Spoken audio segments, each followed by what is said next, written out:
7. 7 taon kitang pinagsilbihan, Dante.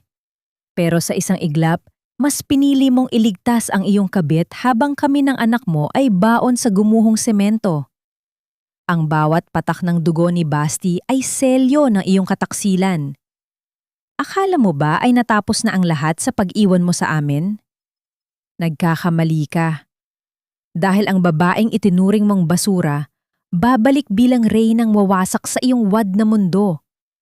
Sino ngayon ang magmamakaawa? Huwag mo na akong hintayin, Mira. Mas mahalaga ang meeting ko kay Celeste kaysa sa walang kaisentimientong anibersaryo na yan. Pwede ba, huwag kang masyadong kampante sa pagiging asawa mo? Isang pirasong papel lang ang hawak mo. Pero ako ang may hawak ng buong buhay mo.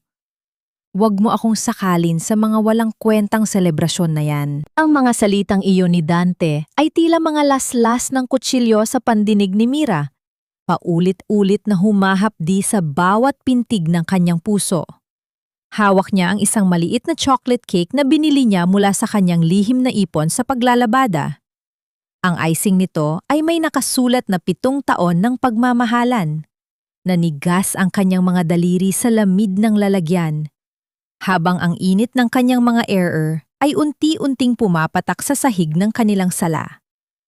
Inayos niya ang bawat detalye ng bahay mula sa bagong palit na kurtina hanggang sa paboritong ulam ni Dante, umaasang sa gabing ito ay muling magliliyab ang namamatay na ningas ng kanilang pagsasama. Ngunit sa isang iglap, ang lahat ng kanyang pagod ay nauwi sa basura.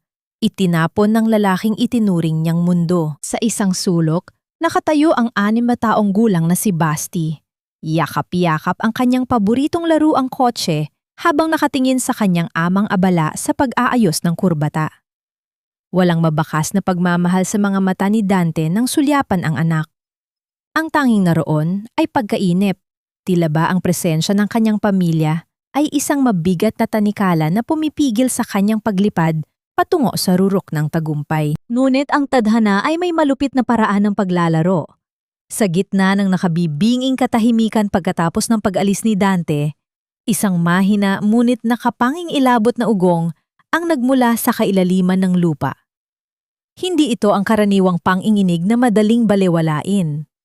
Ang semento sa ilalim ng mga paa ni Mira ay tila naging alon sa dagat. Mabilis na yumayanig, sumasayaw sa saliw ng pagkawasa.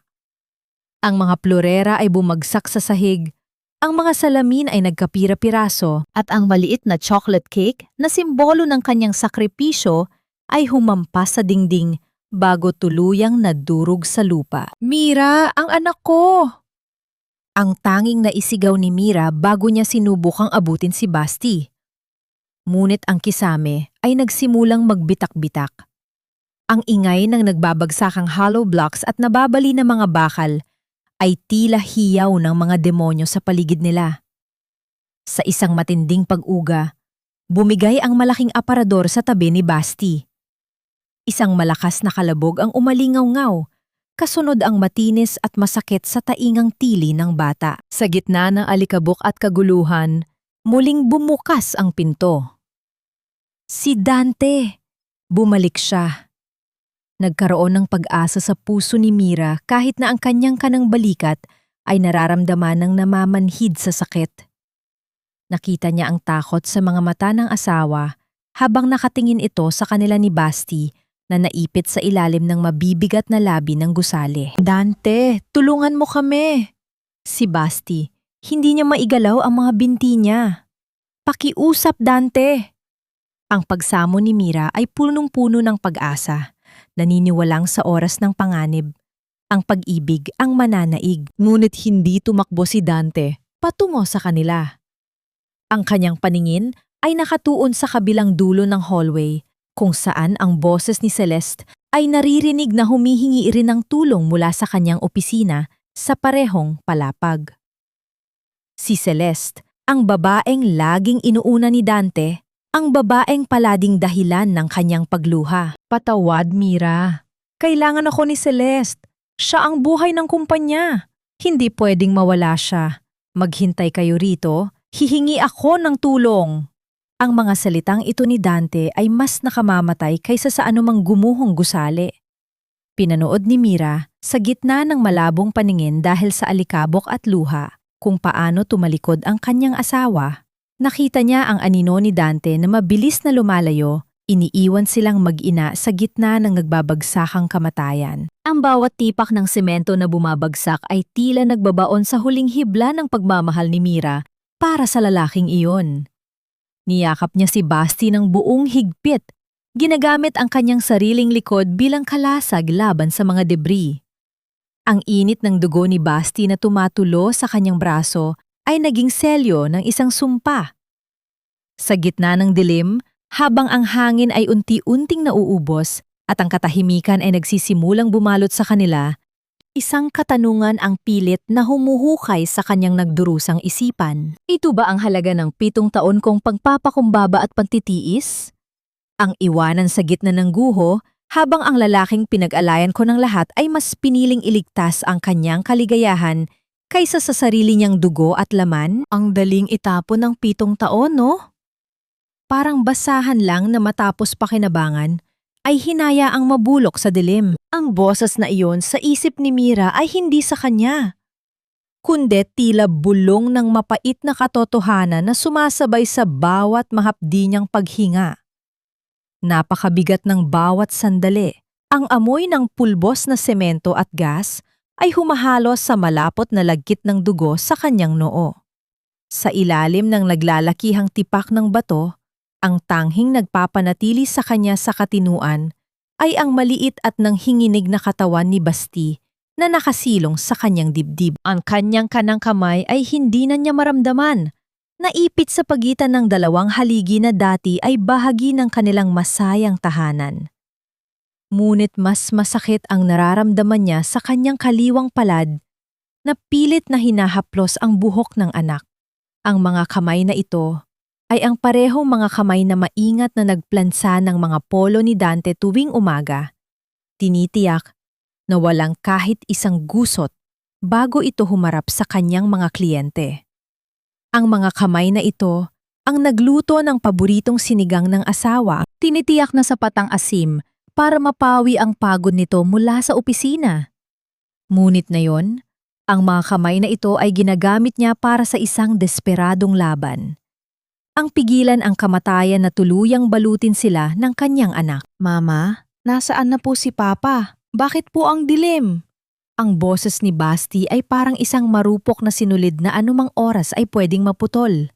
Bawat salita ng bata ay tila isang karayom na tumutusok sa nagdurusa ng puso ni Mira. Nandiyan lang si Papa, anak.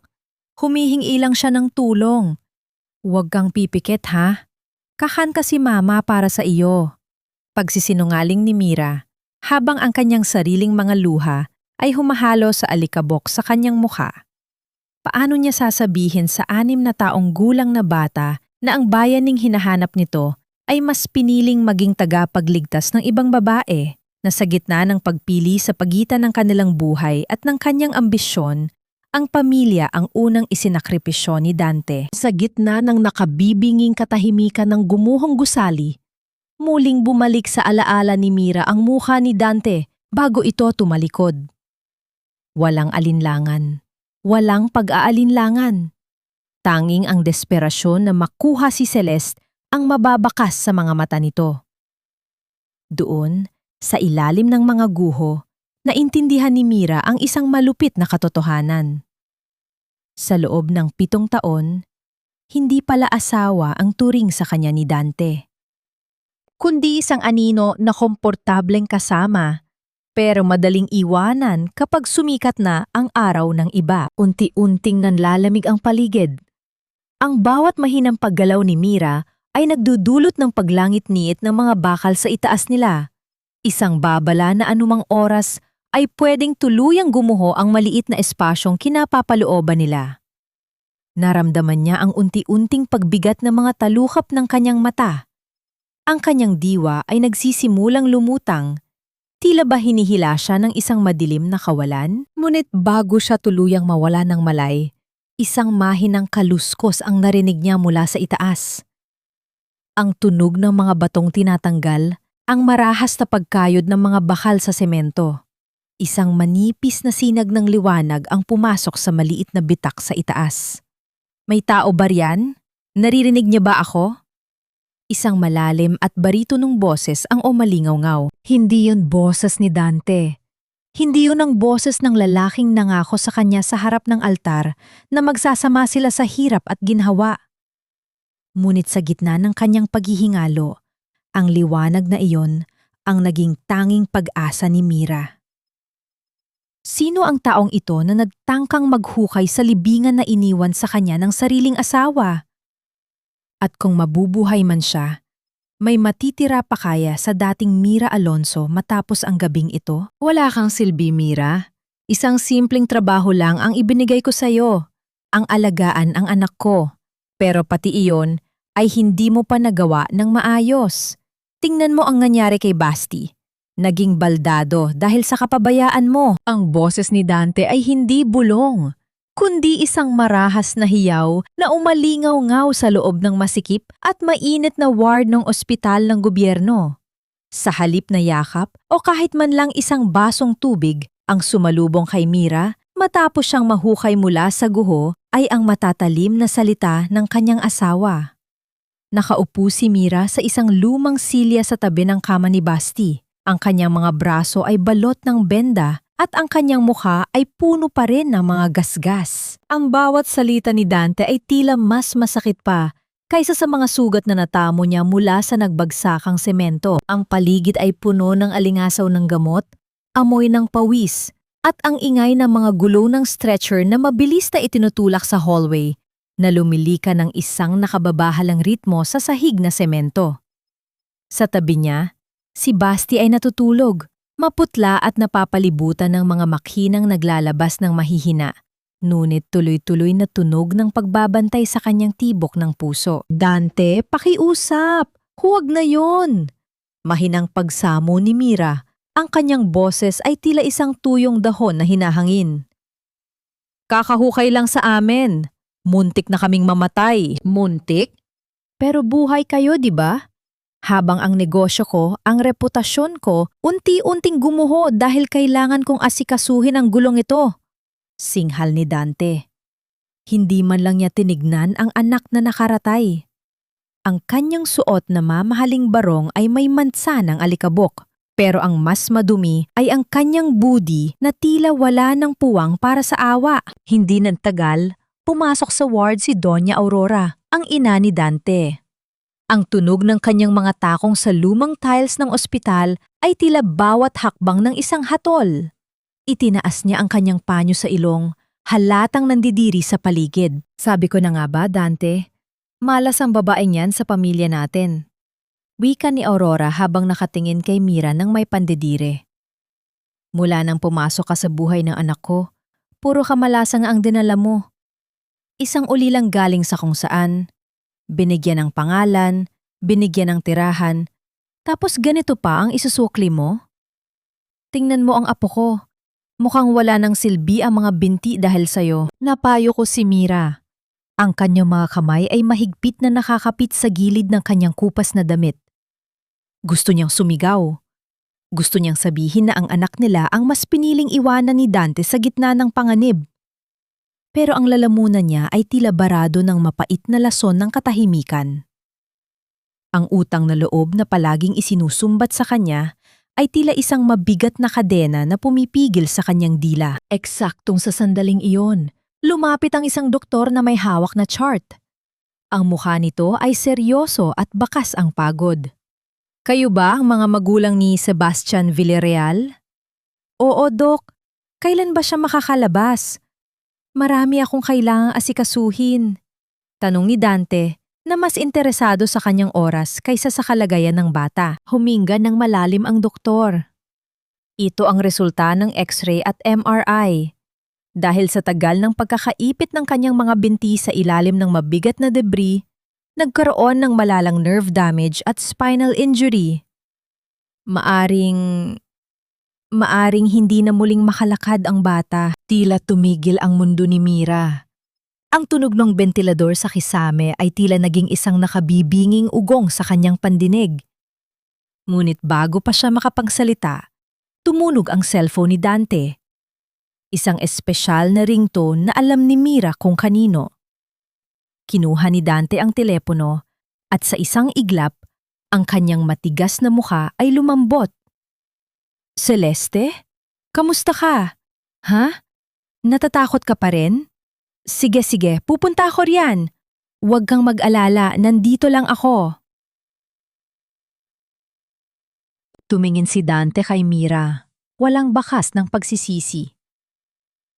Kailangan ako ni Celeste sa kabilang ospital. Mas malala ang trauma niya kaysa sa inyo.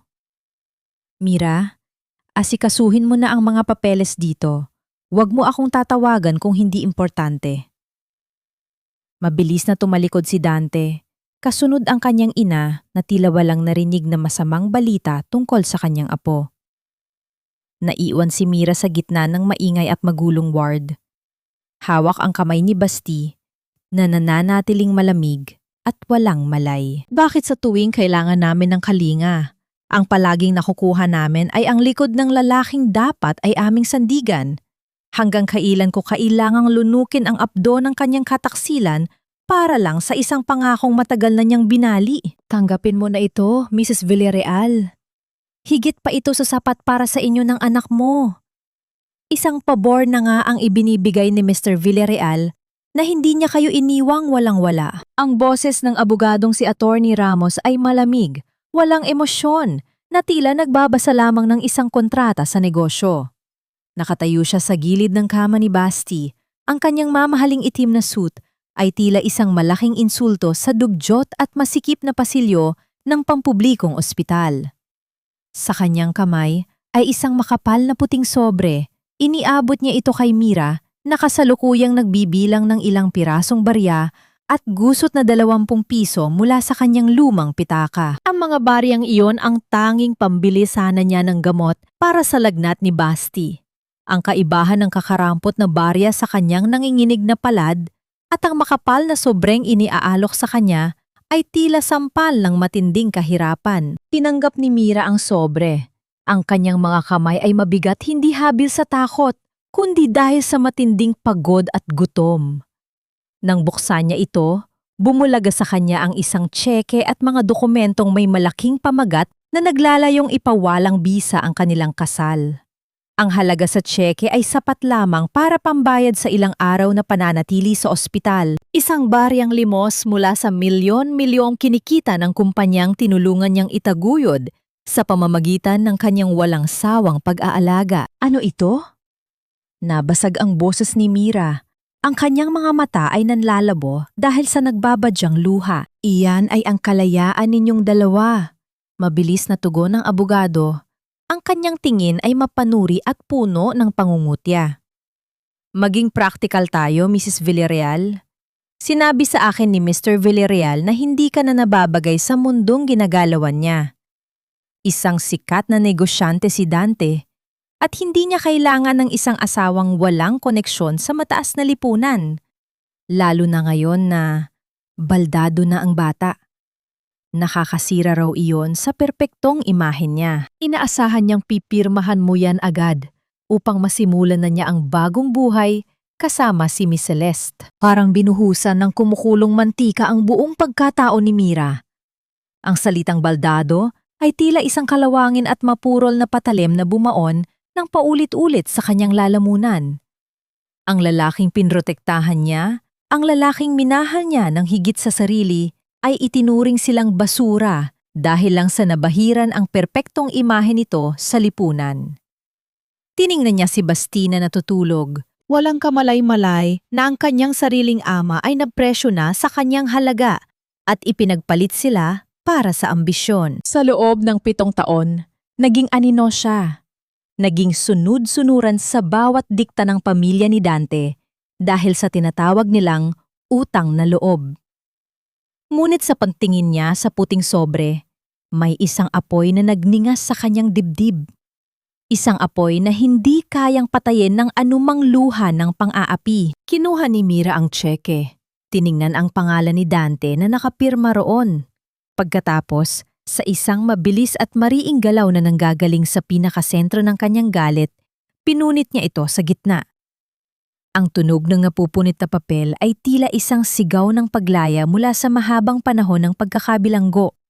Pinunit niya rin ang mga papeles ng annulment hanggang sa maging maliliit na piraso ang mga ito. Inihagis niya ang mga punit-punit na papel sa mismong dibdib ng nabiglang abogado. Ang mga piraso nito ay dahan-dahang bumagsak sa sahig na parang mga tuyong dahon na inaanod ng hangin. Sabihin mo sa amo mong si Dante. Matigas na sabi ni Mira. Ang kanyang mga mata ay nagliliyab sa isang pot na ngayon lang niya naramdaman. Hindi nabibili ng kakarampot na barya ang buhay ng anak ko. At kung gusto niya ng kalayaan, sabihin mo sa kanyang kukunin ko muna ang lahat ng ninakaw niya sa amin bago ko siya pakawalan. Tinalikuran niya ang abogado at muling umupo sa tabi ni Basti, mahigpit na hinawakan ang malamig na kamay ng anak. Ang kanyang desisyon ay buo at matapang, ngunit sa pag-alis ng abogado, isang mabigat at nakapanging ilabot na katotohanan ang bumagsak sa kanyang isipan. Ang pera na ibinigay ay nawala, ang mga barya niya ay hindi sapat, at ang buhay ng kanyang anak ay nakasalalay sa isang mahal na operasyong wala siyang kakayahang bayaran. Saan ako kukuha ng himala upang mailigtas ang nag-iisa kong kayamanan bago siya tuluyang bawiin sa akin ng tadhana? Mawalang galang na po, Mrs. Pero kailangan nyo na pong ilabas ang bata kung hindi nyo mababayaran ang deposit para sa operasyon na yung hapon. Marami pong naghihintay na pasyente sa listahan. Ang mga salitang ito mula sa clerk ng hospital billing ay tila isang hatol ng kamatayan na binitiwan ng walang anumang emosyon. Nakatayo si Mira sa harap ng glass window. Ang kanyang mga kamay ay nanginginig habang nakahawak sa huling ₱100 sa loob ng kanyang bulsa. Ang kanyang anino sa makintab na sahig ng ospital ay mukhang lupaypay, isang babaeng tinalikuran ng lahat at ngayon ay unti-unti nang nilalamon ng kawalan ng pag-asa. Sa labas ng gusali, ang ingay ng lungsod ng Maynila ay tila isang malupit na paalala na ang mundo ay patuloy sa pag-ikot kahit na ang kanyang sariling mundo ay huminto na. Sa gitna ng kanyang panlulumo, isang kakaibang yanig ang naramdaman ni Mira. Hindi ito lindol, kundi isang malakas at paulit-ulit na paghampas ng hangin mula sa langit. Ang tunog ng mga elis ng isang papalapit na helicopter ay naging sobrang lakas. Ano pat ang mga bintanang salamin ng ospital ay nagsimulang mag-vibrate ng mabilis. Biglang bumukas ang malalaking pintuan ng lobby. Isang grupo ng mga kalalakihang nakasuot ng formal na barong at may mga earphone ang mabilis na pumasok. Hinahawi ang mga tao na tila ba may darating na isang napakahalagang personalidad. Sa gitna nila ay isang matandang lalaki na may tindig na kagalang-galang. Ang kanyang mukha ay bakas ng kapangyarihan, nulit ang kanyang mga mata ay puno ng isang matagal ng pangungulila. Siya, si Don Amado Villamor. Tumigil ang mundo ni Mira nang ang mga mata ng matanda ay direktang tumama sa kanya. Hindi siya makagalaw. Pakiramdam niya ay may isang kuryenteng dumaloy sa kanyang buong katawan nang makita niyang lumuha ang matanda habang nakatingin sa kwintas na nakasabit sa leeg ni Mira. Ang kwintas na hugis agila na may gintong pakpak. Ang tanging alaala mula sa kanyang tunay na ina na ipinagkatiwala sa kanya ng kanyang inang Yaya bago ito pumanaw. Diyos ko, ang aking anak, bulong ni Don Amado. Ang kanyang boses ay nanginginig sa matinding emosyon. Lumapit siya kay Mira. Ang bawat hakbang niya sa tiles ng ospital ay tila nagtatanggal sa bigat na nararamdaman ng babae. Inabot niya ang kamay ni Mira. Ang balat nito ay magaspang dahil sa trabaho, isang bagay na lalong nagpadurog sa puso ng matanda. Patawarin mo ako, Mira. Patawarin mo ang iyong ama. Dahil hinayaan kitang magdusa ng ganito katagal. Hindi alam ni Mira kung paano magre-react. Ang clerk sa billing window na kanina lang ay nagtataboy sa kanya ay biglang tumayo ng tuwid. Ang mukha ay namutla sa takot nang makilala kung sino ang kaharap. Ang mga nurse at doktor ay nagsimulang magbulungan. Ang pangalang Villamor ay tila isang mahiwagang salita na nagpapabago sa ihip ng hangin. Nandito na ang papa, anak. Ulit ni Don Amado habang marahang hinahaplos ang buhok ni Mira. Hinding-hindi na muling may mananakit sa inyo ni Basti. Ang lahat ng kinuha sa inyo, ang bawat luha na pumatak mula sa iyong mga mata, titiyakin kong pagbabayaran nila iyon ng higit pa sa inaasahan nila. Tiningnan ni Mira ang matanda at sa unang pagkakataon, matapos ang mahabang panahon ng kadiliman, nakakita siya ng isang liwanag na hindi nanggagaling sa mga ilaw ng ospital, kundi mula sa isang pag-asa na hindi niya kailanman inakalang posible. Ngunit kasabay ng ginhawang ito ay ang isang malamig na katanungan na gumuhit sa kanyang isipan habang naalala niya ang mukha ni Dante at ng kanyang biyenan. Paano ko ipapaliwanag sa kanila na ang babaeng itinuring nilang basura ay anak pala ng hari ng Cebu? At handa na ba ako sa gulo na idudulot ng aking tunay na pagkatao para sa isang taong 7 taon na ikinulong sa selda ng utang na loob? Ang mabilis na pag-angat ng pribadong eroplano sa kalangitan ng Maynila ay tila unang paglanghap ng totoong hangin. Nakasandal si Mira sa malambot na upuang gawa sa purong balat. Ang kanyang mga mata ay nakapako sa bintana habang ang nagkikislapang ilaw ng lungsod sa ibaba ay unti-unting lumiliit. Nagiging parang mga basag na bubog sa dilim. Sa ibaba naroon ang gusaling gumuho. Sa ibaba ay naroon ang pampublikong ospital kung saan minsang nasubok ang kanyang dangal, mga pangarap at tibay ng loob. At naroon din ang lalaki nagturo sa kanya ng pinakamahirap na aral sa buhay na may mga sugat na hindi nakikita ng mata at may mga katotohanan na kailangang harapin kahit gaano kasakit ang mga ito. Ligtas na ang bata, senyorita. Mabilis at magalang na wika ng pribadong doktor na kasama nila sa nanginginig na tinig. Tila ba labis ang pag-iingat sa bawat salitang bibitawan sa harap ng bagong kilalang anak ni Don Amado. Tiningnan ni Mira si Basti. Nakahiga ang bata sa isang malapad na sofa na binalutan ng pinakamalambot na puting kumot, may nakakabit na modernong swero na malayo sa kalawanging sabitan ng ospital na pinanggalingan nila. Walang ingay. Tanging ang tahimik at banayad na ugong ng makina ang yumayakap sa sugatang katawan ng kanyang anak. Kinapa ni Mira ang sariling dibdib. Suot niya ngayon ang isang mamahaling selyadong damit na ipinadala ng kanyang ama. Pilit na tinatakpan ang mga lila at itim na pasa sa kanyang balikat. Sa mga oras ding iyon, sa isang sikat na restaurant sa Makati, prenteng nakaupo si Dante habang humihigop ng mainit na kape. Ang pag-ilaw ng screen ng kanyang telepono ay nagdala ng mensahe mula sa kanyang abogado na nagsasabing nakaalis na ang mag-ina sa ospital at walang naiwang address. Isang malamig at mapagmataas na ngiti ang gumuhit sa mga labi ni Dante.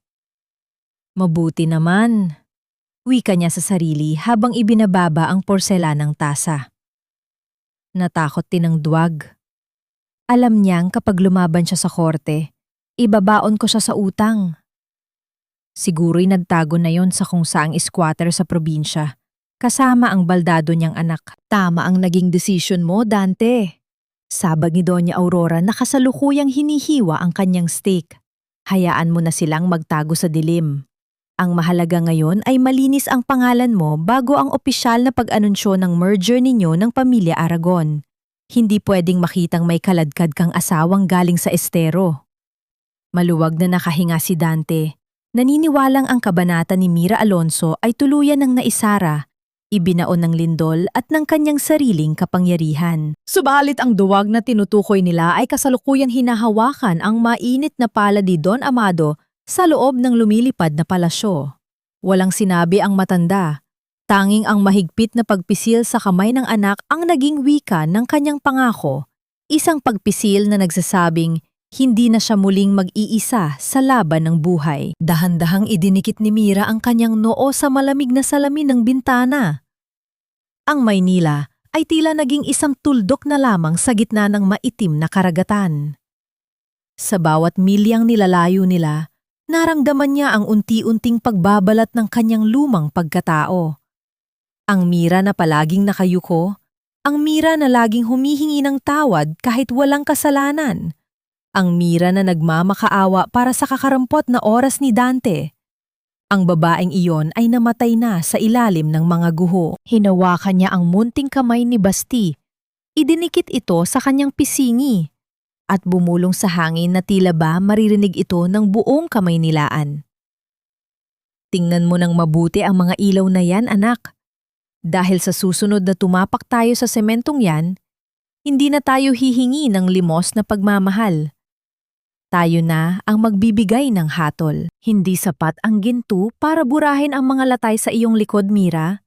Ang kailangan mo ay ang talas ng isip na hihigit pa sa talim ng kanilang mga dila. Ang boses ni Don Amado ay mahinahon, ngunit may bigat ng isang hari, habang sila ay naglalakad sa malawak na harden ng mansyon sa Cebu.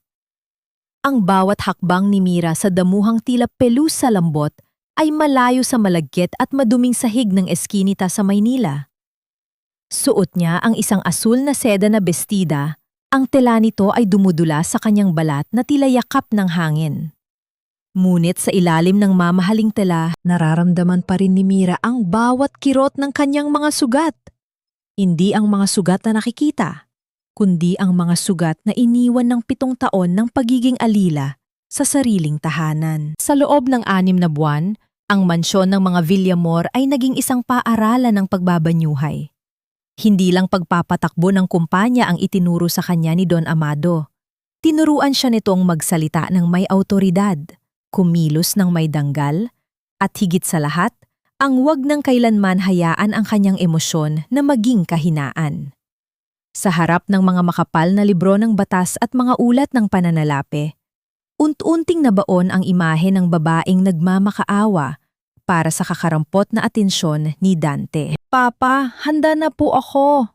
Wika ni Mira habang tinitingnan ang isang digital screen na nagpapakita ng pagbaba ng stock ng Villarreal Enterprises. Ang kanyang tinig ay wala ng pakiinig. Ito ay naging kasing lamig ng bakal. Sa loob ng mga buwang ito, lihim niyang pinag-aralan ang bawat butas sa negosyo ni Dante. Alam niya kung saan ito kumukuha ng pondo, kung sino ang mga tapat na tauhan nito, at kung sino ang mga mabuhay ang paninindigan. Sa tulong ng koneksyon ng kanyang ama, nagsimula siyang bumuo ng isang invisible na bitag sa paligid ng imperyong itinayo ni Dante sa ibabaw ng kanyang mga luha. Isang hapon, habang nag-eensayo si Mira sa harap ng malaking salamin sa kanyang kwarto, hinawakan niya ang kanyang leeg. Wala na ang lumang kwintas na agila. Pinalitan ito ng isang kwintas na gawa sa mga bihirang perlas, simbolo ng kanyang bagong katayuan. Tinitigan niya ang kanyang refleksyon.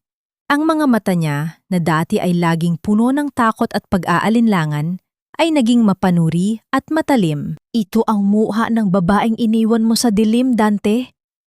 Bulong niya sa sarili habang ang tunog ng hangin na humahampas sa bintana ay tila pumapalakpak sa kanyang desisyon. Hindi na ako babalik bilang asawa mo.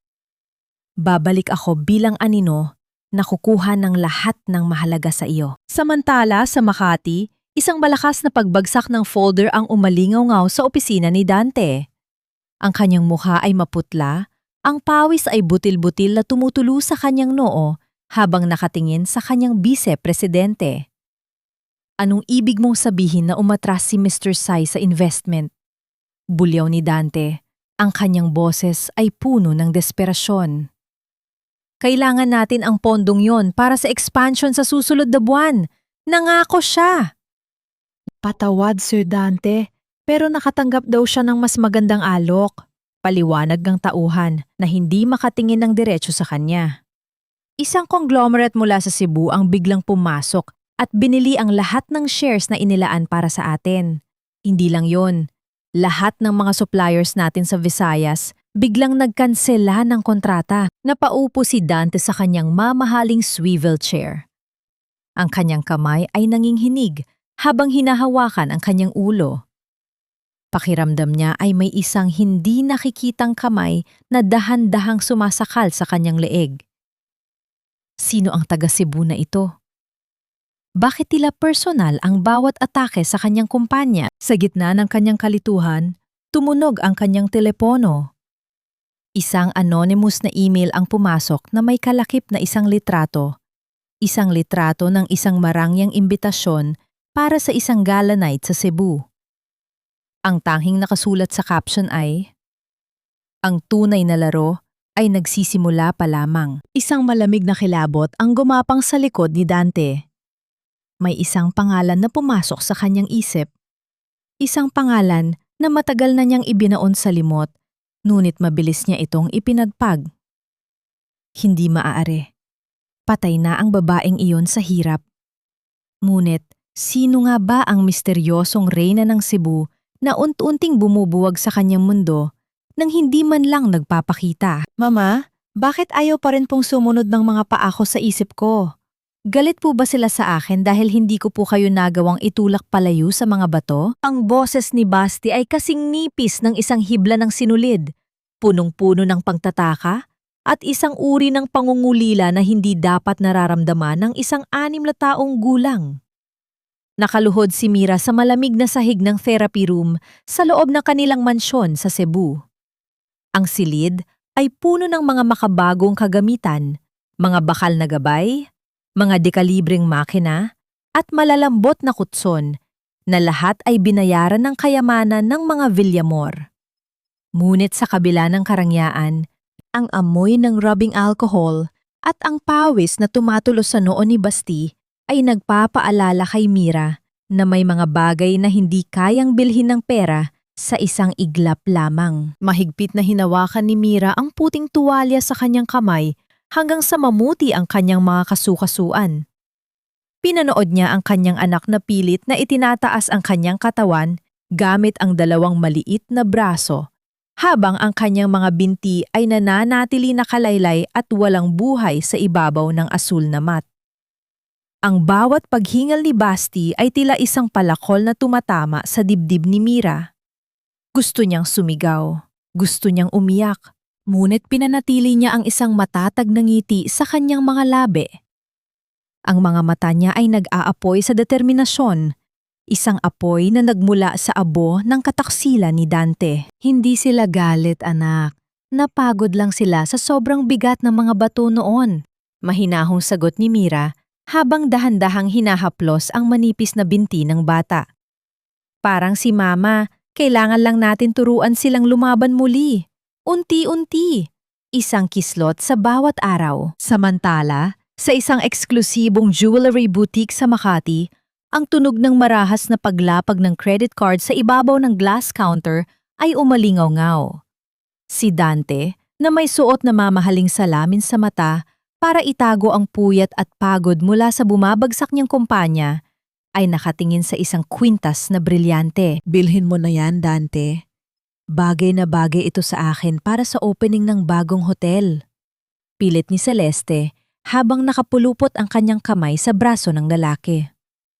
Kailangan nating ipakita sa mga investors na hindi tayo apektado ng mga tsismis na naghihirap na ang Villarreal Enterprises. Image is everything, 'di ba? Huminga ng malalim si Dante. Sa kanyang isip, mabilis na nagbibilang ang mga utang na kailangan niyang bayaran, ang mga unpaid invoices na nakatambak sa kanyang lamesa. Ngunit ang pride niya ay mas mataas pa sa kanyang mga utang. Ayaw niyang magmukhang talunan. Ayaw niyang aminin na ang basurang iniwan niya noon ay kasalukuyang humahakab sa kanyang hininga sa mundo ng negosyo. Sige, ibalot mo na yan. Utos ni Dante sa sales lady. Sa bawat digit na ibinabawas sa kanyang account, pakiramdam niya ay lalong lumalalim ang hukay na kanyang kinatatayuan. Ngunit para sa kanya, ang mahalaga ay ang panlabas na anyo.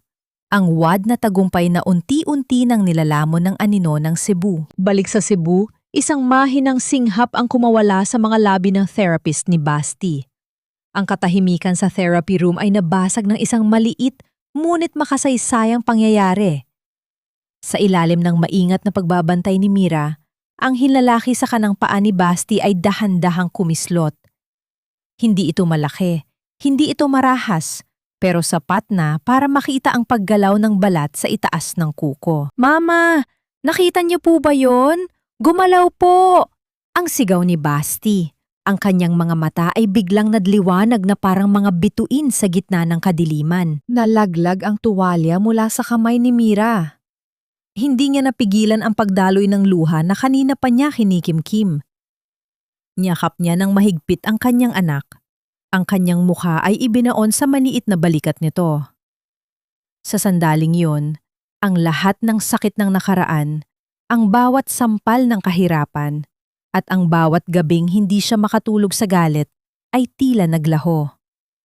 Ito ang unang hakbang ng kanilang tagumpay. Gumalaw anak, gumalaw siya.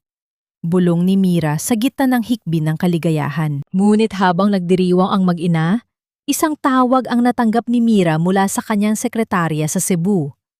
Ang boses nito ay seryoso. Ma'am Mira, nasa linya po ang isa sa mga supplier ni Dante Villarreal. Desperado na silang maningil at handa na silang ibenta sa atin ang lahat ng kanilang receivables laban sa kumpanya ni Dante. Ito na po ang pagkakataong hinihintay natin para tuluyang kandaduhan ang kanyang mga pintuan. Tumingin si Mira sa kanyang anak na ngayon ay may bagong pag-asa sa mga mata bago ibinaling ang paningin sa malawak na asul na dagat sa labas ng bintana. Ang kanyang emosyon ay biglang nagbago. Mula sa pagiging isang mapagmahal na ina, naging isa siyang malupit na hukom. Bilhin ang lahat, huwag magtira kahit isang kusing. Utos ni Mira, ang kanyang boses ay malamig at walang bahid ng pag-aalinlangan. Gusto kong maramdaman ni Dante ang pakiramdam ng mawala ng lupa sa ilalim ng kanyang mga paa, habang ang anak ko ay natututo ng tumayo sa sarili niyang lakas. Paano tatanggapin ni Dante na ang unang hakbang ng kanyang anak patungo sa paggaling ay ang huling hakbang din ng kanyang kumpanya patungo sa kamatayan? Ang pag-ibig na walang basehan ay parang bahay na itinayo sa buhangin. Isang malakas na ihip lang ng hangin, guguho at mawawala, iiwan kang sugatan sa gitna ng kawalan. Ang boses ni Mira sa loob ng kanyang opisina ay kasing lamig ng hangin nagmumula sa air conditioner na tahimik na humuhuni sa paligid. Nakatayo siya sa harap ng malawak na bintanang salamin na nakaharap sa dagat ng Cebu. Sa kanyang mesa, nakalatag ang mga dokumentong nagpapatunay na hawak na niya ang leeg ni Dante. Walang anumang ingay sa silid, kundi ang banayad na paghampas ng kanyang mamahaling bolpen sa ibabaw ng lamesang gawa sa mahogany habang pinag-iisipan ang kanyang susunod na hakbang. Sa kabilang dulo ng linya, ang kanyang financial broker ay naghihintay ng huling hudyat. Ma'am, nasa atin na ang 70% ng kanilang mga utang. Sa isang pirma nyo na lang, pwede na nating i-declare ang default ng Villarreal Enterprises. Mawawalan sila ng karapatan sa kanilang mga ari-arian sa loob ng 48 oras. Huwag muna! Bulong ni Mira. Ang kanyang mga mata ay nanatiling nakapako sa malayo. Gusto ko silang makitang nagpupumigla sa huling pagkakataon. Gusto kong makita kung gaano kalalim ang hukay na hihukay nila para sa kanilang sarili. Samantala, sa isang marangyang penthouse sa Manila, ang katahimikan ay binalot ng tensyon. Isang malakas na kalabog ng pinto ang umalingaw-ngaw nang pumasok si Celeste. Ang kanyang mukha ay puno ng galit habang iwinawagayway ang isang pirasong papel. Dante! Anday itong notice mula sa bangko. Bakit declined ang card ko sa gitna ng shopping ko sa Greenbelt? Napahiya ako sa harap ng mga kaibigan ko. Hiyaw ni Celeste. Ang kanyang boses ay matinis at puno ng pag-aalingasaw ng kanyang pagiging materyoso. Si Dante, na nakaupo sa sofa habang nakahawak sa kanyang ay hindi man lang tumingala. Ang kanyang buhok ay gulo-gulo at ang kanyang mga mata ay puno ng mga lila na marka dahil sa puyat. Temporary lang yan, Celeste. May kaunting aberya lang sa sistem ng bangko. Inaayos ko na. Aberja? Dante, 3 linggo mo na yung sinasabi. Sabi mo sa akin, ikaw ang hari ng industriya. Pero bakit tila pati ang kuryente ng unit na ito ay threatened ng maputol? Ang mga salita ni Celeste ay tila mga latay ng latigo na tumatama sa pride ni Dante. Hindi ako pumayag na maging the other woman noon, para lang maging kasama ng isang pulubi ngayon. Sa puntong ito, tumayo si Dante. Ang kanyang mga kamay ay nanginginig sa galit at desperasyon. Ginawa ko ang lahat para sa'yo. Iniwan ko ang asawa ko. Tinalikuran ko ang anak ko dahil sa'yo. At na yon, dahil lang sa isang card na declined, Ganyan na ang itatrato mo sa akin? Isang mapait at nakanginginig na tawa ang kumawala kay Celeste. Dante, let's be real. Hindi mo ako pinili dahil sa pag-ibig. Pinili mo ako dahil sa ambisyon. At ngayong wala na ang ambisyon mo, anong silbi mo sa akin? Tinalikuran ni Celeste ang lalaki. Ang tunog ng kanyang mga takong sa sahig ay tila bawat hakbang ng isang anino na paalis sa isang lumulubog na barko. Balik sa Cebu, nagaganap sa balkonahe ng mansyon. Nakaupo si Don Amado sa tabi ni Mira habang pinapanood nila si Basti na masayang naglalaro ng puzzle sa kanyang wheelchair sa ilalim ng liwanag ng buwan. Mira, ang kapangyarihan ay parang apoy. Malambing na wika ng matanda. Pwede itong gamitin para magbigay ng init sa pamilya o gamitin para tupukin ang lahat ng nakapaligid sa'yo. Sigurado ka na ba sa landas na tinatahak mo? Tumingin si Mira sa kanyang ama. Ang kanyang mga mata ay lumambot ng bahagya. Papa, ang apoy na ito ay hindi ko sinimulan. Sila ang nagbukas ng pintuan ng impyerno para sa amin ni Basti. Ang ginagawa ko lang ay tinitiyak na hindi sila makakalabas ng hindi nasusunog. Hinawakan ni Don Amado ang kamay ng anak. Huwag mong hahayaan na ang paghihiganti ay kainin ang natitirang kabutihan sa puso mo. Isipin mo si Basti. Tumango si Mira, ngunit sa kanyang isip, may isang misteryong hindi pa rin nabibigyan ng kasagutan. Isang maliit na itim na folder ang iniabot sa kanya ng kanyang sekretarya bago ito umalis. Ito ay tungkol sa tunay na dahilan kung bakit nasa gusali si Celeste noong araw ng lindol. Ang dokumentong iyon ay naglalaman ng isang lihim na maaaring tuluyang umasak hindi lang sa reputasyon ni Dante, kundi sa buong pangkatao nito bilang isang ama. Ipadala mo ang invitation sa kanya. Utos ni Mira sa kanyang sekretarya sa telpono. Gusto ko siyang makita sa gala night ng Villamor Holdings sa susunod na linggo. Ipakita mo sa kanya ang pangalan ng kumpanyang kukuha sa lahat ng ari-arian niya. MBV International. MBV, ma'am? Tanong ng sekretarya. Mira Basti Villamor. Malamig na tugon ni Mira. Sa Manila, natanggap ni Dante ang isang gintong sobre.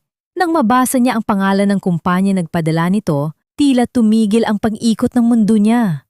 Isang misteryosong sinulid ng kaba ang bumalot sa kanya. Bakit tila pamilyar ang pakiramdam ng mga titik na yon? Bakit tila nararamdaman niya ang presensya ng isang taong matagal na niyang ipinagpalit sa dilim? Hindi kita kailanman minahal, Dante. Ginamit lang kita para makasampa sa itaas at ngayong lunod ka na, ayaw kong madamay sa paglubog mo. Isang malaking pagkakamali ang pagsama ko sa isang lalaking walang ibang alam. Gawin kundi ang magpakitang tao, habang unti-unti nang kinakain ng anay ang kanyang pundasyon. Ang boses ni Celeste ay kasing talim ng isang bagong hasang labaha. Bawat salita ay humihiwa sa natitirang pride ni Dante. Ang tunog ng pagsasara ng kanyang maleta ay tila hudyat ng pagtatapos ng kanilang wad na pagsasama. Sa loob ng penthouse na dati ay puno ng tawanan at mga planong puno ng kasakiman, ang tanging naiwan ngayon ay ang nakabibinging katahimikan ng pag-iisa. Nakatitig lamang si Dante sa likod ng babaeng ipinagpalit niya sa kanyang pamilya. Ang kanyang mga kamay ay nakakuyom, ang kanyang mga kuko ay bumaon sa kanyang palad hanggang sa makaramdam siya ng hapdi. Ngunit wala itong binatbat sa sakit na nararamdaman niya sa kanyang dibdib. Pinanood niya ang pag-alis ni Celeste. Ang bawat hakbang nito palayo ay tila pagbawi ng lahat ng mga sakripisyong ginawa niya. Ang kanyang dangal, ang kanyang asawa, at ang kanyang anak. Samantala, sa isang tahimik na silid sa Cebu, dahan-dahang binuksan ni Mira ang itim na folder na iniabot sa kanya. Ang liwanag ng desk lamp ay nagbibigay ng isang madilim na anino sa kanyang mukha na nagpapakita ng kanyang seryosong ekspresyon. Ang mga dokumento sa loob ay hindi lamang tungkol sa negosyo. Ito ay mga bank statement at mga lihim na pakikipagtagpo ni Celeste sa isang karibal na kumpanya bago pa man mangyari ang lindol. Isang mapait na ngiti ang sumilay sa mga labi ni Mira. Ginamit mo siya, Celeste. Ginamit mo ang kahinaan ni Dante para magnakaw sa sarili niyang kumpanya. At ang tangang lalaking yon, akala niya ay ikaw ang kanyang tagapagligtas. Dahan-dahang hinaplos ni Mira ang kanyang sariling braso, kung saan naroon pa rin ang isang manipis na pilat mula sa gabing gumuho ang kanilang gusali. Sa bawat paghaplos niya, tila nararamdaman niya ang malamig na semento at ang takot sa boses ni Basti. Ang galit na dati ay nag-aapoy sa kanyang puso ay naging isang malamig at kalkuladong plano.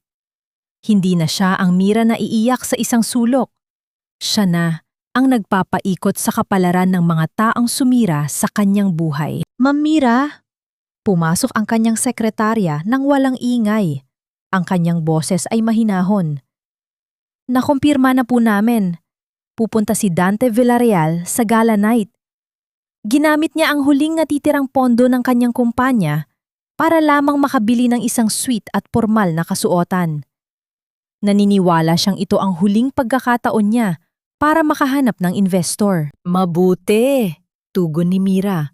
Ang kanyang boses ay walang anumang emosyon. Gusto ko siyang makitang nakatayo sa gitna ng karangyaan habang ang bawat segundo ay nagpapalapit sa kanya sa kanyang huling pagbagsak. Ihanda mo ang aking isusuot. Gusto ko ang kulay ng dapit hapon. Ang huling liwanag bago ang tuluyang kadiliman. Sa Manila, habang nag-aayos ng kanyang lumang tuksido, tumingin si Dante sa salamin. Ang kanyang mukha ay tila tumanda ng 10 taon sa loob ng ilang buwan. Hawak niya ang imbitasyon mula sa MBV International, ang kanyang huling baraha. Sa kanyang isip, muling naglaro ang imahe ni Mira. Isang kakaibang pakiramdam ang bumalot sa kanya. Isang halo ng pagsisisi at pag-asa. Kung narito ka lang, Mira, siguro ay hindi ako nagkakaganito. Bulong niya sa hangin, isang huling pagtatangka na linlangin ang sariling konsensya. Ngunit hindi niya alam, ang babaeng hinahanap niya ay hindi na ang Mira na naghihintay sa kanya sa hapagkainan. Ang babaeng sasalubong sa kanya sa Cebu ay ang bagyong hindi niya inaasahang darating sa kanyang buhay. Habang dahan-dahang lumulubog ang araw sa Cebu, naganap sa kwarto ni Basti. Nakatayo ang bata, hawak ang mga railings ng kanyang kama, at sa unang pagkakataon, nagawa niyang itayo ang kanyang sarili nang walang tulong ni Mira. Ang pawis sa kanyang noo at ang panginginig ng kanyang maliliit na binti ay simbolo ng kanyang tagumpay. Mama, tingnan niyo! Nakatayo na po ako! Sigaw ni Basti. Ang kanyang boses ay puno ng dalisay na kaligayahan. Pumasok si Mira sa silid at sa pagkakataong ito, hindi niya pinigilan ang kanyang luha. Lumuhod siya at niyakap ang kanyang anak. Sa gitna ng kanyang paghahanda para sa paghihigante, ang tagumpay ng kanyang anak ang naging pinakamahalagang paalala na ang lahat ng ginagawa niya ay para sa hinaharap na wala ng bahid ng sakit. Ngunit habang yakap ang anak, isang tanong ang nanatili sa kanyang isipan. Kapag nakita na niya ang pagbagsak ni Dante, magiging ganap na ba ang kanyang paghilom? O ang maskara ba ni Celeste ay simula pa lamang ng mas malalim pang lihim na nakatago sa likod ng kanilang nakaraan? Pakiusap, kahit 5 minuto lang. Sabihin niyo sa inyong chairman na ang buhay ng kumpanya ko ay nakasalalay sa pagtitipon na ito. Handa akong ibigay ang lahat. Huwag lang kaming tuluyang mabaon sa utang. Ang boses ni Dante ay wala ng bakas ng dating kapalaluan. Nakatayo siya sa harap ng malaking pintuang gawa sa inukit na nara sa loob ng pinaka-eksklusibong suite ng hotel sa Cebu. Ang kanyang suot na taksido, na dati ay simbolo ng kanyang kapangyarihan, ay tila bahagyang lumuwag sa kanyang nangangayayat na katawan. Ang bawat salita niya ay tila isang pagsamo ng isang taong nalulunod, pilit na humahawak sa huling piraso ng kahoy sa gitna ng malawak na karagatan. Sa kabilang panig ng pinto, nakatayo si Mira. Pinapanood niya ang imahe ni Dante sa isang monitor na konektado sa security camera sa labas. Nakita niya ang butil-butil na pawis sa noo ng asawa, ang pang-ing-inig ng mga kamay nito habang inaayos ang kurbata at ang desperasyon sa mga mata nito. Ang parehong desperasyong ipinagkait ni Dante sa kanya noong gabing gumuho ang kanilang mundo. Ang bawat segundo ng paghihintay ni Dante ay tila isang dantaon ng pagbabayad puri. Naririnig ni Mira ang sarili niyang paghinga, mabagal at kontrolado, kabaligtaran ng mabilis at marahas na pintig ng puso ng lalaki sa labas. Hinaplos ni Mira ang kanyang leeg, dinarama ang kinis ng mga perlas na suot niya, habang ang alaala ng malamig na semento ay tila isang aninong pilit na kumakawala. Papasukin niya na siya! Utos ni Mira sa kanyang security chief sa pamamagitan ng isang maliit na device. Ang kanyang boses ay walang anumang emosyon, kasing lamig ng hanging nagmumula sa tabing dagat. Dahan-dahang bumukas ang malalaking pinto. Ang tunog ng pag-ikot ng mga bisagra ay tila isang hudyat ng pagbubukas ng hukuman.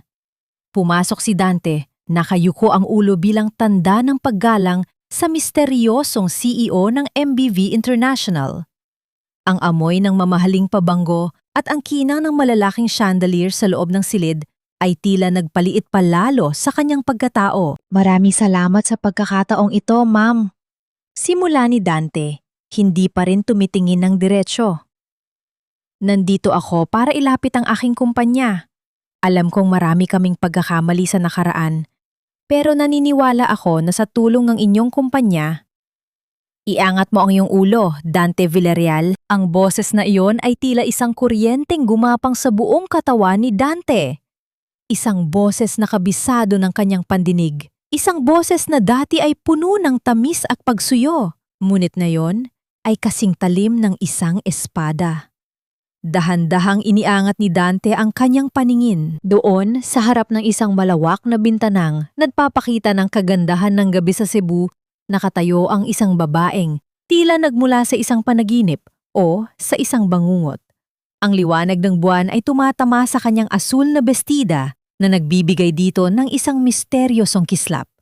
Ang kanyang tindig ay matuwid, ang kanyang mukha ay kasing ganda ng isang reyna, at ang kanyang mga mata ay puno ng isang mapait na tagumpay. Mira?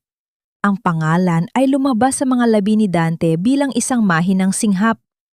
Ang kanyang mga tuhod ay tila nawalan ng lakas at napakapit siya sa gilid ng isang mesa para hindi tuluyang matumba. Hindi maaari. Patay na ang asawa ko. Iniwan ko siya sa Maynila. Isang malamig at marikit na tawa ang kumawala kay Mira. Isang tunog na tila mga kristal na nagbabagsakan sa sahig. Iniwan mo kami sa ilalim ng guho, Dante. Doon namatay ang Mira na kilala mo. Ang asawang sulud-sunuran at uto-uto. Pero ang babaeng nasa harap mo ngayon? Siya ang aninong hindi mo kailanman matatakasan. Huminga ng malalim si Mira. Ang bawat hibla ng kanyang pagkatao ay nagdiriwang sa makasaysayang sandaling ito. Hindi ang kanyang yaman o ang kanyang ganda, kundi ang makitang ang lalaking dating itinuturing niyang Diyos ay kasalukuyang nakaluhod sa kanyang harapan. Tila isang batang ligaw sa gitna ng unos. Nandito ka para sa pera ko, di ba? Tanong ni Mira habang dahan-dahang lumalapit kay Dante. Ang bawat hakbang ng kanyang sapatos ay tila isang marahas na pagtapak sa lahat ng mga kasinungalingan ng lalaki. Gusto mong iligtas ang kumpanya mo gamit ang mga kamay na hinayaan kaming madugo ni Basti? Mira, pakiusap. Hindi ko alam. Akala ko... Nauutal na sabi ni Dante. Ang kanyang mga mata ay nagsisimulang mangilid ng luha ng takot. Hindi mo alam na ang anak ng isang bilyonaryo ang asawang itinuring mong basura?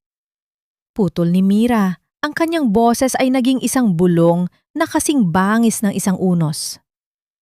Masyado kang nabulag sa kinang ni Celeste at ng iyong ambisyon. Ngayon, Dante, tingnan mo ako ng mabuti.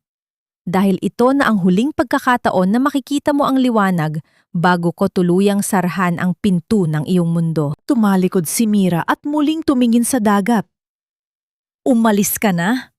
Ang MBV International ay hindi tumutulong sa mga taong walang dangal. At asahan mong bukas, ang bawat sentimo na natitira sa pangalan mo ay magiging bahagi na ng aking nakaraan. Naiwan si Dante na nakatulala. Ang kanyang mundo ay tuluyang gumuho ng mas malala pa kaysa sa lindol sa Maynila. Ngunit sa likod ng kanyang takot, may isang tanong na pilit na gumugulo sa kanya. Kung si Mira ang may-ari ng lahat ng ito, ano pa ang kayang gawin ng babaeng dati ay tanging pag-ibig lang ang alam ibigay? Anong mangyayari kay Dante kapag nalaman niyang hindi lang ang kumpanya niya ang kukunin ni Mira, kundi pati ang natitirang karapatan niya sa kanyang sariling anak? Ang daling magmakaawa kapag wala ka ng mapuntahan, no? Noong ako ang nagmamakaawa sa iyo sa ilalim ng mga gumuhong semento, hindi mo man lang ako nilingon. Ngayon, Dante, nasaan ang tapang mo? Ang boses ni Mira ay tila isang malamig na hanging humahagupit sa mukha ni Dante. Bawat kataga ay punong-puno ng pait na 7 taong naimbak sa kanyang dibdib. Nakatayo siya ng matuwid. Ang kanyang anino ay mahaba at malawak sa makintab na sahig ng suite, habang si Dante ay nananatiling nakaluhod. Ang mga kamay ay nanginginig at nakakapit sa gilid ng mamahaling lamesa. Ang tunog ng mabilis na paghinga ni Dante ay ang tanging ingay na bumabasag sa nakabibinging katahimikan ng silid. Dahan-dahang lumapit si Mira sa kanya. Ang bawat hakbang ng kanyang sapatos ay lumilikha ng isang marahang tunog sa carpet. Tila ba bawat daitin ng kanyang paa sa sahig ay isang paalala ng kanyang kapangyarihan. Huminto siya sa tapat ni Dante at inilabas ang isang maliit na tablet. Pinindot niya ang screen at bumulaga ang isang live feed mula sa kabilang kwarto. Doon, nakita ni Dante si Basti. Ang bata ay nakatayo sa tulong ng mga bakal na gabay, ang mukha ay basa ng pawis, ngunit puno ng determinasyon. Nakita ni Dante kung paano nanginig ang mga binti ng kanyang anak. Ang mga binti na ayon sa doktor ay hindi na muling makakaramdam. Nakita niya ang bawat butil ng pagsisikap sa mukha ng bata, isang pagsisikap na hindi niya kailanman sinuportahan. Tingnan mo siya, Dante. Bulong ni Mira. Ang kanyang tinig ay kasing talim ng isang karayom na dahan-dahang bumaon sa puso ng lalaki. Yan ang batang itinuring mong baldado. Yan ang batang kinalimutan mo para lang mailigtas ang iyong kabit. Ngayon, sabihin mo sa akin, may karapatan ka pa bang tawagin ang sarili mo bilang ama niya? Napahagulhol si Dante. Ang kanyang mga balikat ay nayayanig sa matinding pagsisisi. Ang bawat luhang pumapatak mula sa kanyang mga mata ay tila asidong sumusunog sa kanyang balat. Ang kanyang tuksido, na kanina ay maayos, ay ngayon ay gusot-gusot na, simbolo ng kanyang tuluyang pagkawasak. Sa bawat segundo, nararamdaman niya ang pagguho ng kanyang mundo, hindi ng mga gusali, kundi ng kanyang buong pagkatao. Patawarin mo ako, Mira. Patawarin niyo ako ni Basti. Pagsamo ni Dante sa pagitan ng kanyang mga hikbi. Nabulag ako. Masyado akong naging ganid. Gagawin ko ang lahat, kahit maging alila niyo. Huwag niyo lang kaming ituloy sa kulungan. Isang mapait na tawa ang kumawala kay Mira. Ang patawad ay para sa mga taong nagkamali ng hindi sinasadya, Dante. Pero ikaw, pinili mong iwanan kami. Pinili mong talikuran ang dugo at laman mo para sa pera. Ngayon, ang perang iyon din ang kukuha sa huli mong hininga bilang isang malayang tao. Inilapag ni Mira ang isang itim na folder sa harap ni Dante. Ito ang mga ebidensya ng iyong embezzlement. Lahat ng mga papeles na pinirmahan mo kasama si Celeste ay narito. Isang tawag ko lang sa mga awtoridad at ang gabi mong ito ay magtatapos sa likod ng rehas. Naramdaman ni Dante ang panunuyo ng kanyang lalamunan. Ang kanyang dila ay tila naging bato sa bigat ng katotohanan. Tumiin siya kay Mira, umaasang makakakita ng kahit kaunting bakas ng dating asawang maawain. Ngunit ang nakita lamang niya ay ang refleksyon ng sarili niyang kasamaan sa mga mata ng babae. MBV International, sabi ni Mira habang dahan-dahang tumatalikod. Mira, Basti, at Villamor. Ang pangalang Villamor ay hindi sayo, Dante. Yan ay ang pangalang ibinigay sa akin ng tunay kong ama. At ang MBV ay binuo ko para sa isang layunin. Ang tiyaking walang bakas mo, ang matitira sa hinaharap namin ni Basti. Biglang bumukas ang pinto at pumasok ang dalawang lalaking nakasuot ng pormal na uniporme. Mga pulis! Ang tunog ng mga posas na inilalabas mula sa kanilang sinturon ay tila isang nakapanging ilabot na musika sa pandinig ni Dante. Ang bakal na lumapat sa kanyang mga pulso ay malamig, kasing lamig ng puso ni Mira sa mga sandaling iyon. Habang hinihila si Dante palabas ng silid, lumingon siya sa huling pagkakataon. Nakita niya si Mira na nakatayo sa gitna ng silid, maliwanag, matatag, at malaya. Sa gitna ng kanyang pagkakaaresto, isang katanungan ang pilit na umalingaw-ngaw sa kanyang isipan. Isang katanungang wala ng kasagutan. Sa gitna ng aking pagkawasak, mayroon pa bang puwang para sa isang bagong simula? O ito na, ang tuluyang dulo ng aking landas. Walang korona ang hindi natatanggal.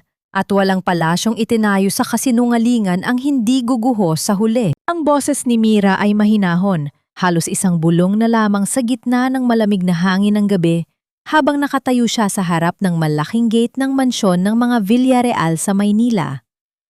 Ang gate na ito, na dati ay tila pader ng isang kaharian kung saan siya ay isang alila, ay ngayon ay nakabukas para sa kanya, hindi bilang isang bisita, kundi bilang bagong may-ari. Ang tunog ng mga bakal na nagkikiskisan sa semento habang binubuksan ang gate ay tila isang malakas na hudyat ng pagtatapos ng isang madilim na panahon. Sa loob ng mansyon, ang kaguluhan ay hindi maikakaila. Ang mga tauhan ng korte at mga movers ay abala sa paglalabas ng mga kagamitan. Ang bawat hakbang ng kanilang mga sapatos sa makintab na Nara floor ay tila mga dagok sa puso ni Doña Aurora, na kasalukuyang nakaupo sa gitna ng sala. Yakap ang isang mamahaling plorera na tila ba ito ang huling piraso ng kanyang danggal. Hindi niyo pwedeng gawin ito. Kilala niyo ba kung sino ako? Ang sigaw ni Aurora, ang kanyang boses ay pumapatak sa desperasyon at galit. Ang kanyang buhok na dati ay laging maayos ay ngayon ay gulo-gulo. At ang kanyang mga mata ay nanlilisik sa bawat taong lumalapit sa kanya. Dante! Dante, nasaan ka? Iligtas mo ang bahay natin! Wala na si Dante, Doña Aurora. Malamig na wika ni Mira habang dahan-dahang naglalakad patungo sa gitna ng sala. Ang tunog ng kanyang mga takong ay tila bawat pintig ng orasan na nagbibilang ng huling sandali ng matanda sa loob ng bahay na iyon. Nasa likod na siya ng mga rehas, nagbabayad sa bawat sentimong ninakaw niya at sa bawat luhang idinulot niya sa amin ni Basti. Napatigil si Aurora. Tumingin siya kay Mira. Ang kanyang mukha ay nabalot ng matinding pot. Ikaw na hampas lupa ka. Utang na loob mo sa amin ang lahat. Kung hindi dahil sa anak ko, nanatili kang pulubi sa kalsada. Isang mapait na ngiti ang sumilay sa mga labi ni Mira. Lumapit siya ng kaunti sa matanda, sapat na para maramdaman nito ang lamig ng kanyang presensya. Ang utang na loob ay binabayaran ng pasasalamat, hindi ng pang-aapi. Ang 7 taon kong pansisilbi sa inyo, ang pagtitiis ko sa bawat sampal at mura ninyo, iyan ang pambayad ko sa pagkupkop ninyo sa akin. Ngunit ang pag-iwan ninyo sa amin sa ilalim ng guho? Iyan ay isang utang na buhay na paniningilin ko hanggang sa huling kusing. Inilahad ni Mira ang kanyang kamay at isang tauhan ang nanabot sa kanya ng mga papeles ng foreclosure. Inilapag niya ito sa kandungan ng matanda. Ang mansyong ito, ang mga lupain ninyo sa probinsya, pati ang mga alahas na suot mo ngayon, lahat yan ay nakapangalan na sa MBV International. Mayroon kang 30 minuto para lisanin ang lugar na ito. Pagkatapos niyan, ituturing na kitang trespasser sa sarili kong tahanan. Sa labas, sa ilalim ng isang madilim na puno, nakatago si Celeste. Pinapanood niya ang paglalabas ng mga gamit mula sa mansyon. Ang kanyang mukha ay puno ng takot. Ang mamahaling sasakyan na gamit niya ay hindi na kanya. Ang mga brilyante sa kanyang leeg ay kinuha na rin ng mga awtoridad bilang bahagi ng ebidensya laban kay Dante. Wala na siyang malalapitan. Ang mga kaibigan niya sa mataas na lipunan ay isa-isang nagsara ng pinto sa kanya. Ang bawat tunog ng sirena ng pulis sa malayo ay tila isang tawag para sa kanya. Hindi ito pwedeng matapos ng ganito. Bulong ni Celeste sa kanyang sarili. Ang kanyang mga kamay ay nanginginig habang hinahawakan ang kanyang cellphone. Isang misteryosong mensahe ang natanggap niya mula sa isang hindi kilalang numero. Alam ko kung nasaan ka. Gusto mo bang makatakas o gusto mong mabulok kasama ni Dante? Habang ang huling kagamitan ay inilalabas mula sa mansyon, pumasok si Mira sa dati nilang kwarto ni Dante. Wala na ang mga gamit. Tanging ang mga bakas sa pader kung saan nakasabit ang kanilang wedding photo ang naiwan. Nagganap ng makita ni Mira ang isang maliit maruming sapatos ni Basti na naiwan sa ilalim ng isang cabinet. Pinulot niya ito at niyakap ng mahigpit. Doon, sa gitna ng bakanteng kwarto, naramdaman niya ang huling bugso ng sakit na unti-unting napapalitan ng isang malalim na katahimikan. Tapos na Basti, bulong niya sa hangin. Wala na ang palasyong kumulong sa atin.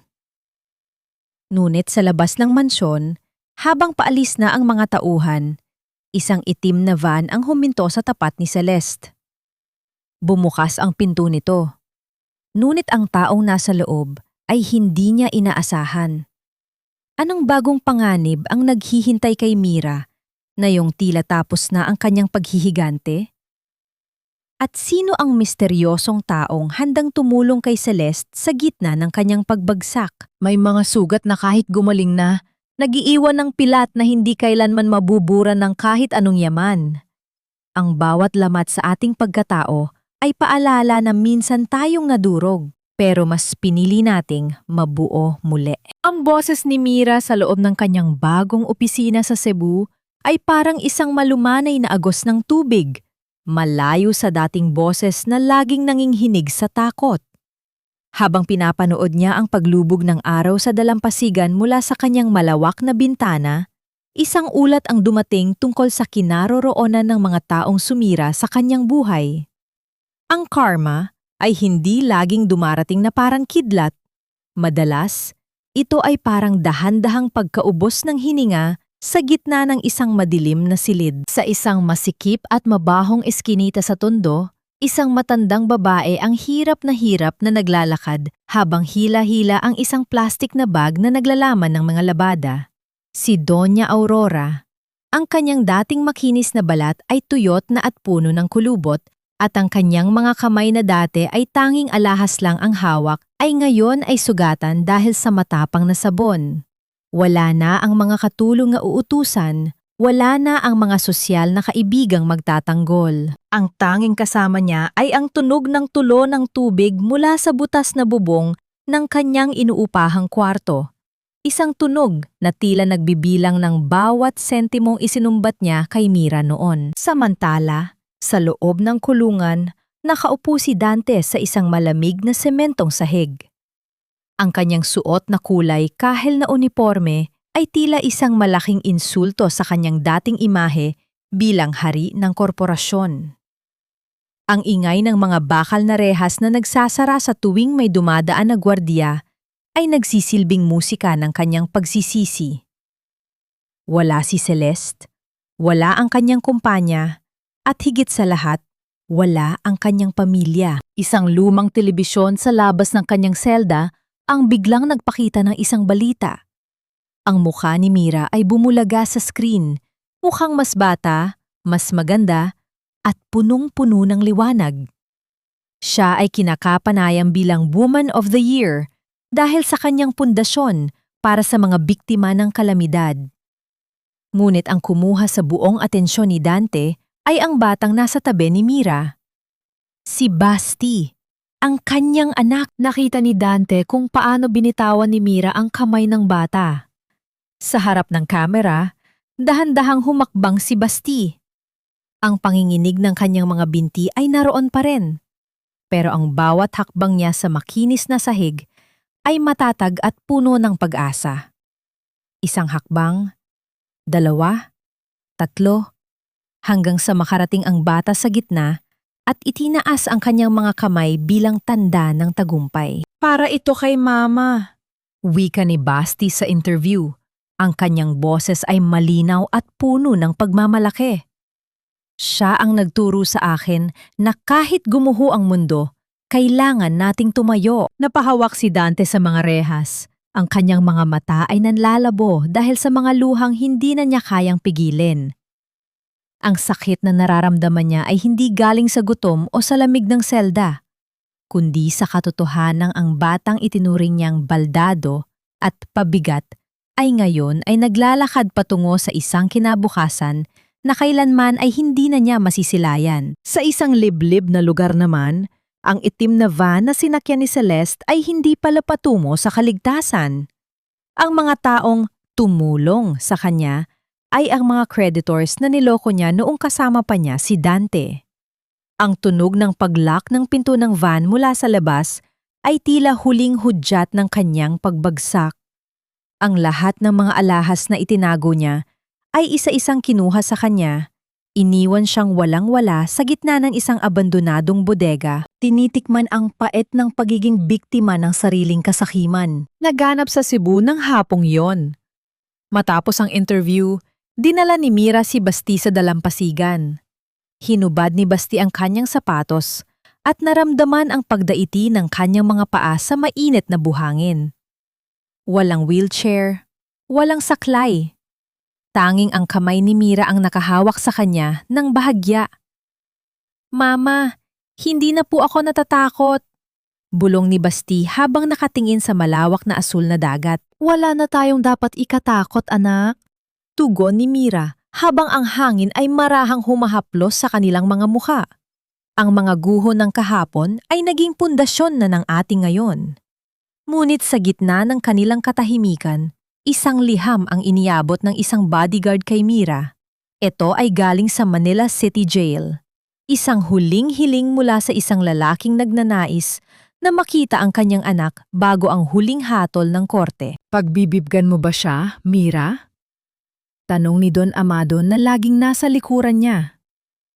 Tumingin si Mira sa malayo kung saan ang langit at dagat ay nagtatagpo.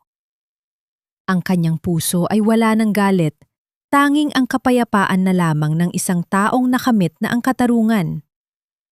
Ngunit sapat na ba ang katarungan para mabura ang alaala ng isang amang tumalikod sa oras ng panganib? May mga pinto na kapag isinara mo na, kailangang tiyakin mong hindi mo na maiiwan ang iyong puso sa kabilang panig. Dahil ang pagbabalik sa nakaraan ay hindi laging paghahanap ng sagot, kundi madalas ay pagbubukas lamang ng mga sugat na dapat ay hinayaan na nating maghilom. Ang boses ni Mira sa kanyang isip ay parang isang matatag na angkla habang naglalakad siya sa malamig at madilim na pasilyo ng Manila City Jail. Ang bawat hakbang ng kanyang sapato sa semento ay lumilikha ng isang mabigat na tunog, isang ritmo ng huling paglalakbay patungo sa kanyang nakaraan. Ang amoy ng lumang bakal, ang alingasaw ng pader na hindi na nasisikatan ng araw, at ang nakabibinging katahimikan ng kawalang pag-asa ay tila sumasakal sa paligid. Nakatayo si Mira sa harap ng makapal na salamin ng visiting area. Sa kabilang panig, dahan-dahang inilabas ng mga gwardiya si Dante. Ang lalaking dati ay tila isang higante sa buhay ni Mira. Ang lalaking ang bawat salita ay batas para sa kanya, ay ngayon ay isa na lamang anino ng kanyang dating sarili. Ang kanyang buhok ay halos puti na lahat. Ang kanyang balat ay tila nakalaylay sa kanyang mga buto. At ang kanyang mga mata ay wala ng ningning. Tanging ang malalim na hukay ng pagsisisi ang naiwan. Dahan-dahang kinuha ni Dante ang tilponyo. Ang kanyang mga kamay ay nanginginig. "Mira, salamat. Salamat dahil dumating ka." Tumingin si Mira ng diretso sa mga mata ni Dante.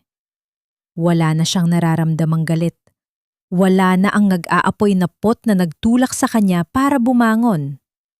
Ang tanging naroon ay isang malalim na awa.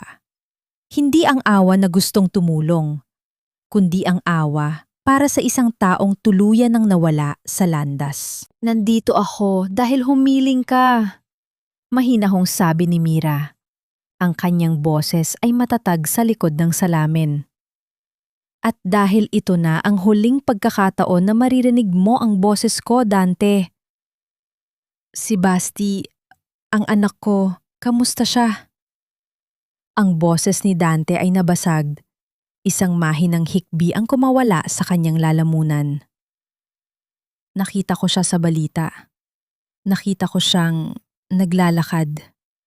Mira, patawarin mo ako. Isang halimaw ako. Pinili ko ang maling bagay. Pinili ko ang sarili ko kaysa sa inyo. Inilabas ni Mira ang isang litrato mula sa kanyang bag. Idinikit niya ito sa salamin. Doon, makikita si Basti na nakatayo sa gitna ng isang malawak na bukid ng mga bulaklak sa Cebu, nakangiti ng napakalapad.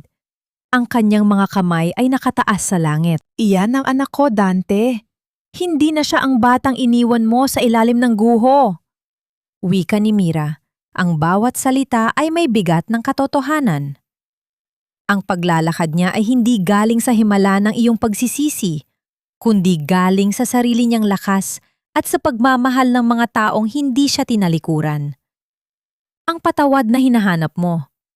Ibinibigay ko na yon sa iyo ngayon. Pero wag mo isipin na ang patawad ay nangangahulugang pagbabalik. Pinatatawad kita dahil ayaw ko nang magdala ng bigat ng iyong kasalanan sa puso ko. Pinatatawad kita para maging malaya na ako. Nagsimumang humagulgol si Dante. Ang kanyang noo ay idinikit niya sa malamig na salamin. Pilit na inaabot ang imahe ng anak na kailanman ay hindi na niya mahahawakan. Mira, pakiusap. Kahit isang sulat lang mula sa kanya.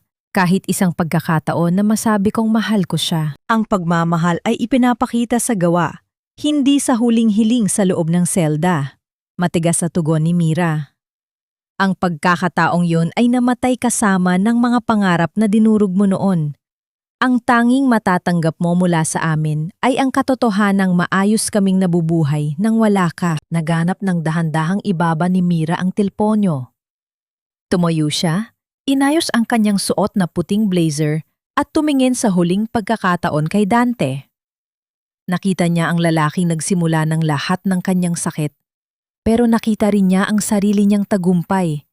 Hindi ang tagumpay ng yaman, kundi ang tagumpay ng isang kaluluwang nahanap ang kapayapaan sa gitna ng pagkawasa. Naglakad si Mira palabas ng presento. Ang bawat hakbang niya palayo ay tila nagtatanggal ng isang mabigat na tanikala sa kanyang mga paa.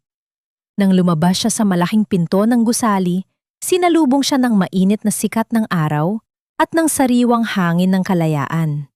Doon, sa tapat ng kanyang sasakyan, nakatayo si Don Amado, kasama si Basti na masayang kumakaway habang nakatayo sa sarili nitong mga paa. "Mama, tara na po! Uwi na tayo sa Cebu!" Sigaw ni Basti. Ang boses ay puno ng buhay. Niyakap ni Mira ang kanyang ama at ang kanyang anak. Sa gitna ng ingay ng lungsod, naramdaman ni Mira ang isang uri ng katahimikan na matagal na niyang hinahanap. Ang katarungan ay nakamit na. Ang mga kontrabida ay nasa kani-kanilang mga impyerno. At ang bawat lamat sa kanyang puso ay napuno na ng ginto ng pag-asa. Lumingon si Mira sa huling pagkakataon sa malaking pader ng kulungan bago tuluyang sumakay sa sasakyan. Wala ng luha, wala ng pait.